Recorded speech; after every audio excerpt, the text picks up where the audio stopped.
ایک زمانے میں ایک عجیب و غریب گاؤں میں جو بلند و بالا پہاڑوں کے درمیان آباد تھا، ایک جادوئی جنگل کا افسانہ تھا۔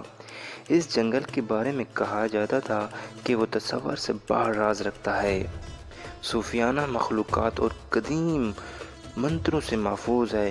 لی ایک تجسس اور بہادر نوجوان روح نے بچپن سے جنگل کی کہانیاں سن رکھی تھیں۔ اس کا دل اس کی گہرائیوں کی تلاش کرنے اور اس کے اسرار سے پردہ اٹھانے کی جلتی خواہش سے پھول گیا۔ ایک روشن صبح اس نے اپنی ہمت جمع کی، ایک چھوٹا سا بیگ باندھا اور ایک ایسے سفر پر روانہ ہوا جو اس کی زندگی کو ہمیشہ کے لیے بدل دے گا۔ جب وہ جنگل کی گہرائی میں داخل ہوا، جادو سے چمک رہی تھی، درخت ایک دوسرے سے راز کی باتیں کرتے تھے اور پتے رنگوں کی سمفنی میں رقص کرتے تھے۔ اچانک جنگل میں اس کا نام پکارتے ہوئے ایک نرم آواز گونجی۔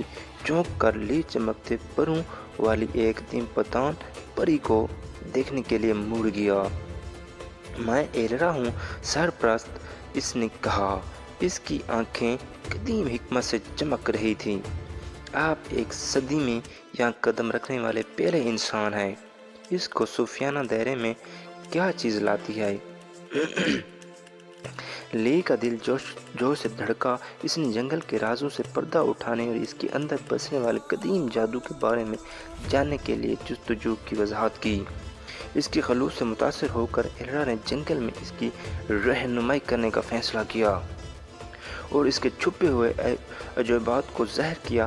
ان کا سامنا بات کرنے والے جانوروں، پانی کے ساتھ چمکتی ہوئی ندیوں، ہوا جس سے نظارے ملتے تھے اور ایسے باغات جہاں وقت ساکت نظر آتا تھا جیسے ہی دن ہفتوں میں بدل گئے۔ لی کے جنگل کے بارے میں سمجھ گہری ہوتی گئی اور اس نے اپنے آس پاس کی قدرتی دنیا سے گہرا تعلق محسوس کیا۔ اس نے مخلوق کے ساتھ بات چیت کرنا سیکھا اور یہاں تک کہ ہوا کی سرگوشیوں سے قدیم منتروں کے ٹکڑوں کو بھی اٹھا لیا۔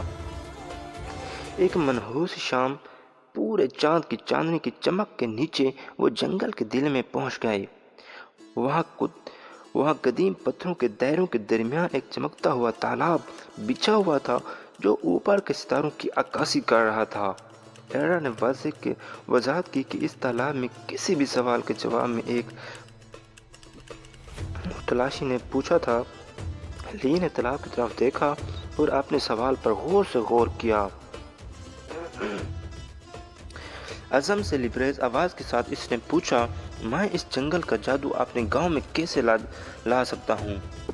زمین اور دلوں کو ٹھیک کرنے کے لیے پانی کی لہر دوڑ گئی اور ایسے لگتا تھا کہ تالاب ایک چمکدار روشنی سے زندہ ہو گیا ہے۔ ہوا میں بننے والے الفاظ ایک ایسا جادو کرتے ہیں جو قدرت کے توازن کو بحال کر سکتا ہے۔ اس نئے علم سے لیس لی نے ایلرا کو الوداع کہا، واپس آنے اور اس کی حاصل کردہ حکمت کو بانٹنے کا وعدہ کیا۔ اس نے شکر گزاری اور مقصد کے احساس سے بھرے دل کے ساتھ جنگل چھوڑ دیا۔